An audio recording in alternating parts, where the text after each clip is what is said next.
EV9 national news కు స్వాగతం. ముందుగా హెడ్లైన్స్. పహల్గాం ఉగ్రదాడి, ఆ వ్యక్తికి వర్క్ బోర్డ్ బంపర్ ఆఫర్.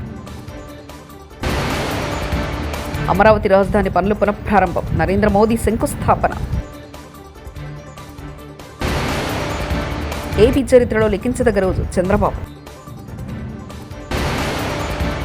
కులగణనలో కేంద్రానికి తెలంగాణనే రోల్ మోడల్, కాంగ్రెస్ నేతలు. జమ్మూ కాశ్మీర్ పహల్గాంలోని బైసరన్లో జరిగిన ఉగ్రదాడిలో 26 మంది చనిపోయిన సంగతి తెలిసిందే. ఉగ్రవాదులు కాల్పులు జరుపుతున్నప్పుడు 30 ఏళ్ల సయ్యద్ ఆదిల్ హుస్సేన్ షా అక్కడే ఉన్నారు. అతడు టూరిస్టులను తన గుర్రంపై స్వారీ చేయించి జీవనం సాగిస్తుండేవాడు. ఉగ్రవాదులు కాల్పులు చేస్తున్నప్పుడు ఆదిల్ మాత్రమే వారికి ఎదురు తిరిగారు. వారి నుంచి గనులు లాక్కోవడానికి ప్రయత్నించారు. ఈ నేపథ్యంలో ఉగ్రవాదులు అతన్ని కాల్చి చంపారు. దాదాపు 3 రౌండ్లు అతని గుండెల్లో కాల్చారు. ఆదిల్ అక్కడక్కడే చనిపోయారు. కేరళలో 8,900 కోట్ల విలువ గల వింజిమ్జిమ్ అంతర్జాతీయ డీప్ వాటర్ బహుళార్థ సాధక ఓడరేవు నేడు ప్రతిష్టాత్మకంగా ప్రారంభించి దేశానికి అంకితం చేయనున్న ప్రధాని నరేంద్ర మోదీ. వేద మంత్రాలు, ప్రత్యేక ఆచారాలు, శివనామస్మరణల మధ్య తెచ్చుకున్న కేదార్నాథ్ ఆలయం.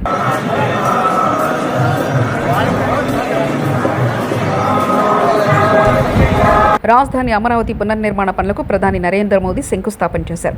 ఈ సందర్భంగా రాష్ట్రంలోని వివిధ ప్రాంతాల నుంచి లక్షలాది మంది కార్యక్రమానికి తరలివచ్చారు. ఈ పునర్నిర్మాణ పనుల్లో భాగంగా 1,000 కోట్ల రూపాయల రాజధాని పనులు చేపట్టారు.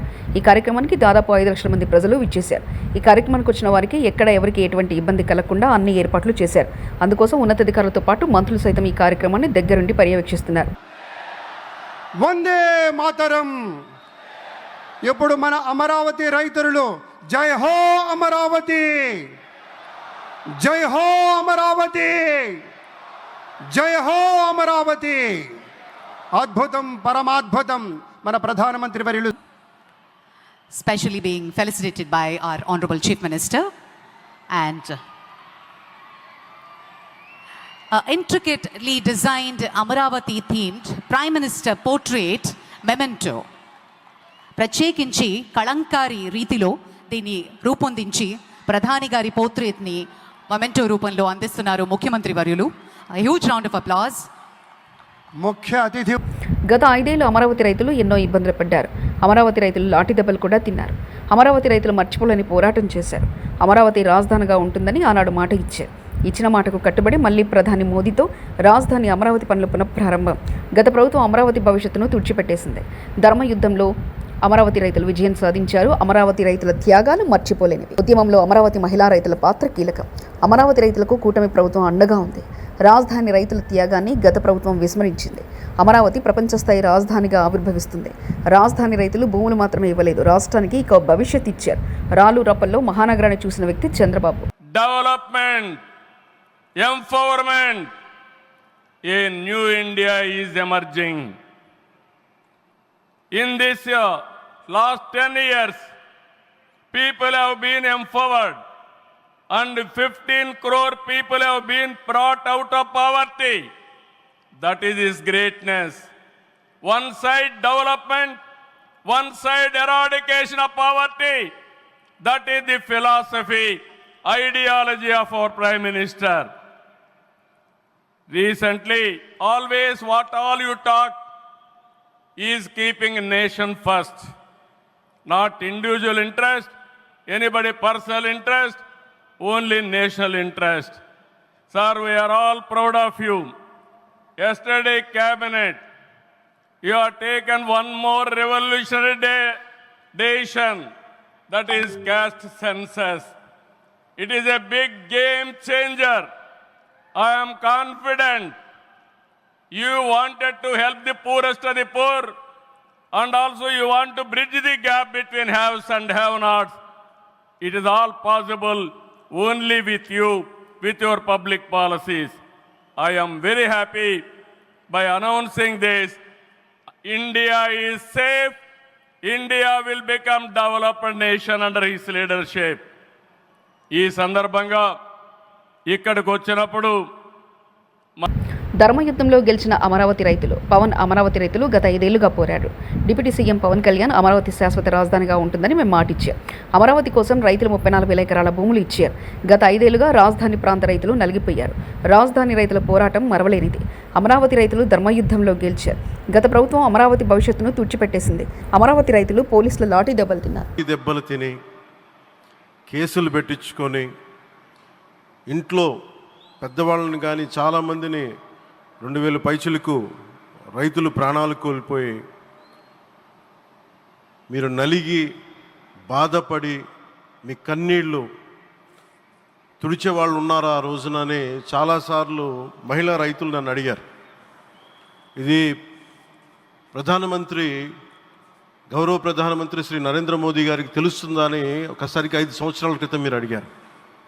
నేను ఆ రోజు ఆయనకి తెలియకుండా ఏది ఉండదు, అమరావతి శాశ్వత రాజధానిగా ఉంటుందని ఆ రోజు మేమందరం కలిపి మాట ఇచ్చాం. ఆ ఇచ్చిన మాట ప్రకారం ఈ రోజున గౌరవ ప్రధానమంత్రి గారి చేతుల మీదుగా మళ్ళీ ఇంకొకసారి పునఃప్రారంభం జరగబోతుంది. ఇది ఆది శంకరాచార్య 1237వ జయంతి సందర్భంగా తిరిగి అమరావతి పునఃప్రారంభం కావటం చాలా ఆనందాన్ని కలగజేస్తుంది. మనందరం 5 కోట్ల మంది ప్రజలకి సంబంధించి ఇది ఒక హబ్, ఇది సెంటర్, సెంటర్ ఇది. అంటే మనందరికీ సంబంధించిన ఇల్లు ఇది. మనందరం ఎవరిని అడుగుతున్నామంటే, ఒక ప్రధానమంత్రి గారు పూర్వం సన్యాసాశ్రమంలో ఉన్నప్పుడు ఆయనకి అనికేత్ అనే పేరు పెట్టారు. అనికేత్ అంటే అర్థం పరమశివుడు, ఇల్లు లేనివాడని.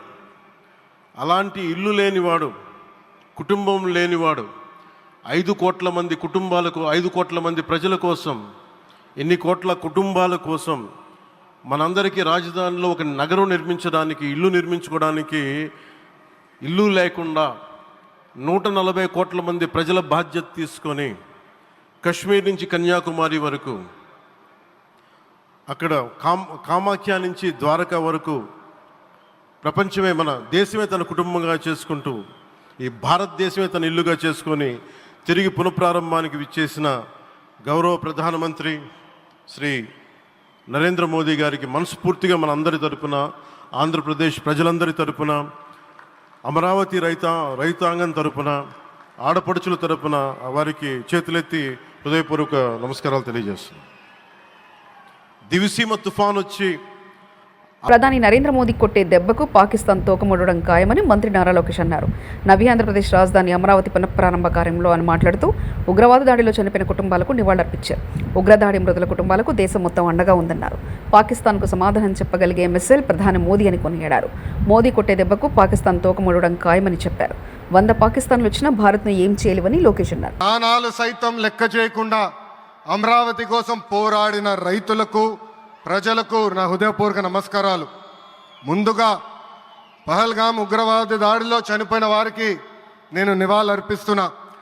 ఉగ్రవాదుల దాడిలో చనిపోయిన వారి కుటుంబానికి దేశం మొత్తం అండగా నిలబడుతుంది.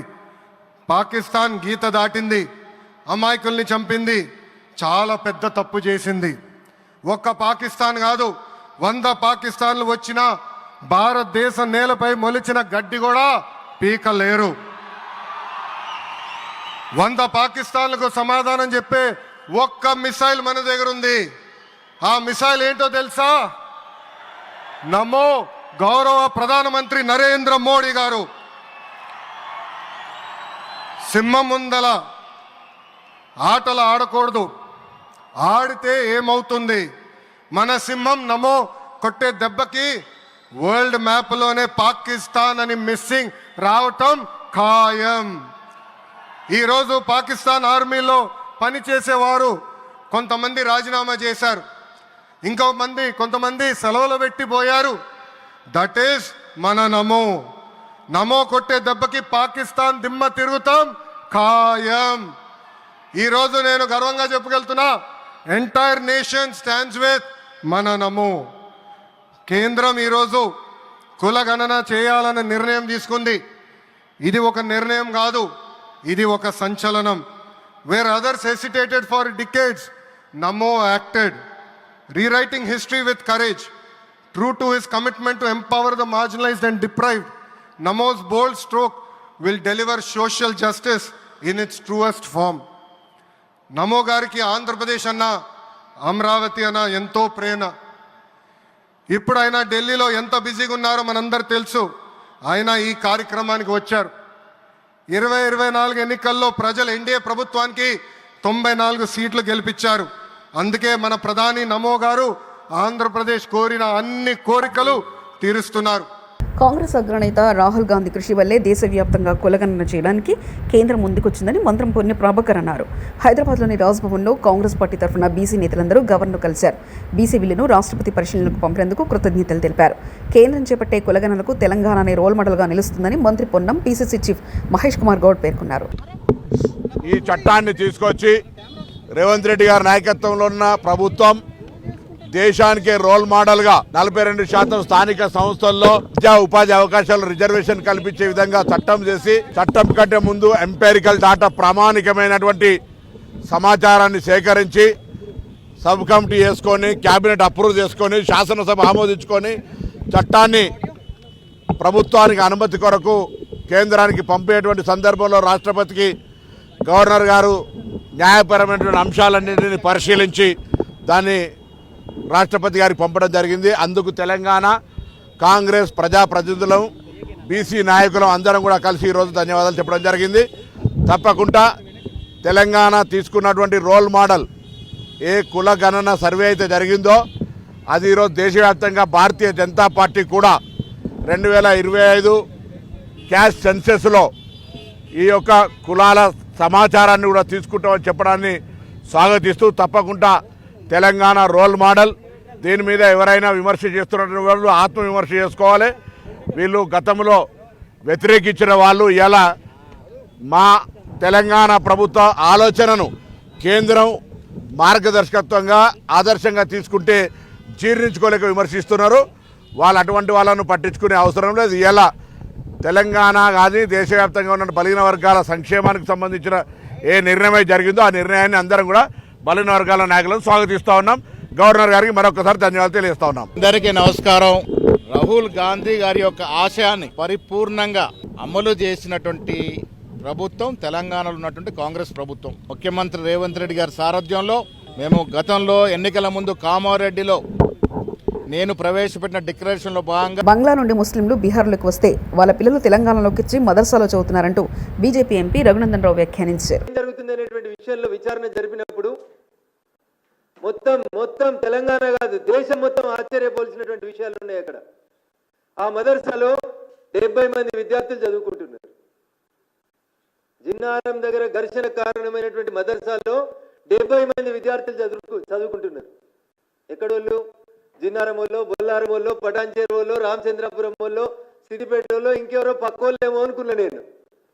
మొత్తం విచారణ చేసి చూస్తే తేలింది ఏంటంటే ఆ 70 మందిలో 65 మంది 70లో 65 మంది పిల్లలు మీది ఏ ఊరు అని అడిగినప్పుడు వాళ్ళ నుంచి వచ్చిన సమాధానం కిషన్ గంజ్ బీహార్ అని చెప్తున్నారు వాళ్ళు. పట్టణంలో గత 130 ఏళ్లుగా ప్రసిద్ధి పొందిన శ్రీ కన్యకా పరమేశ్వరి ఆలయంలో ఈ నెల 6-7 తేదీలలో శ్రీ కన్యకా పరమేశ్వరి అమ్మవారి జయంతి వేడుకలు నిర్వహిస్తున్నట్లు దేవస్థానం అధ్యక్షుడు నారాయణ శ్రీనివాస్ విలేకరుల సమావేశంలో తెలిపారు. ఈ ఉత్సవాలకు కర్నూలు చెందిన రాజ్యసభ మాజీ సభ్యుడు, మాజీ మంత్రి కర్నూలుకు చెందిన టీజే వెంకటేష్, రాష్ట్ర ఎంఎస్ఎంఈ సర్ఫ్ మంత్రి కొండపల్లి శ్రీనివాస్, ఎమ్మెల్యే పూసపాటి అతిథి విజయలక్ష్మి గజపతిరాజు విచ్చేస్తారని తెలిపారు.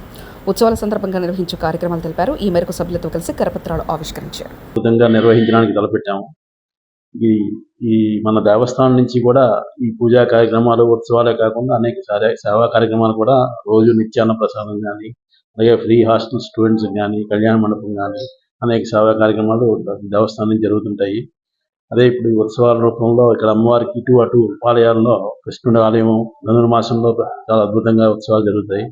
అలాగే శివాలయం ఉంది. ఆ శివాలయం కూడా కార్తీక మాసంలో శివరాత్రిలో అద్భుతంగా ఉత్సవాలు జరుగుతుంటాయి. మన కన్యకా పరమేశ్వరి అమ్మవారికి శ్రావణ మాసం ఉత్సవాలు, అలాగే దసరా నవరాత్రులు, మళ్ళీ అమ్మవారి జయంతి ఉత్సవాలు, మళ్ళీ ఆత్మార్పణ దినం, ఇవన్నీ కూడా అద్భుతంగా జరుగుతాయి. ప్రతి సంవత్సరం కూడా అలాగే ముందు గొప్ప గొప్ప కార్యక్రమాలు అమ్మవారికి బంగారు చీర చేయించడం జరిగింది. 3.5 కేజీలతో బంగారం చీర చేయించడం, ఊర్లో భక్తులందరూ కలిసి, ధర్మకర్తలందరూ కలిసి అది చేయించడం జరిగింది 2008లో. అలాగే 2016లో కూడా వజ్ర కిరీటం చేయించడం జరిగింది అమ్మవారికి భక్తులందరూ సహకారంతో, ధర్మకర్తతో. ఈ దేవస్థానం గౌరవాధ్యక్షుడు కొలగట్ల వీరభద్రస్వామి గారి ఆధ్వర్యంలో కూడా ఇవన్నీ జరుగుతుంటాయి. వారి సూచన మేరగా కూడా అన్ని జరుగుతుంటాయి. అదేవిధంగా ఈ జయంతోత్సవాలకు కూడా ప్రత్యేకంగా ఈ 6-7 తేదీల్లో, మే 6-7 తేదీల్లో 6వ తేదీ సాయంత్రం కలశ పూజ, 108 కరసాలతో పూర్తి చేయడం జరుగుతుంది. పహల్గాం ఉగ్రదాడి, ఆ వ్యక్తికి work board bumper offer. Amaravati రాజధాని పనులు పునఃప్రారంభం, నరేంద్ర మోదీ శంకుస్థాపన. ఏపీ చరిత్రలో లిఖించదగ్గ రోజు చంద్రబాబు. కులగణంలో కేంద్రానికి తెలంగాణనే రోల్ మోడల్, కాంగ్రెస్ నేతలు. ఇవి బులెటిన్ విశేషాలు. చూస్తూనే ఉండండి EV9 నేషనల్ న్యూస్.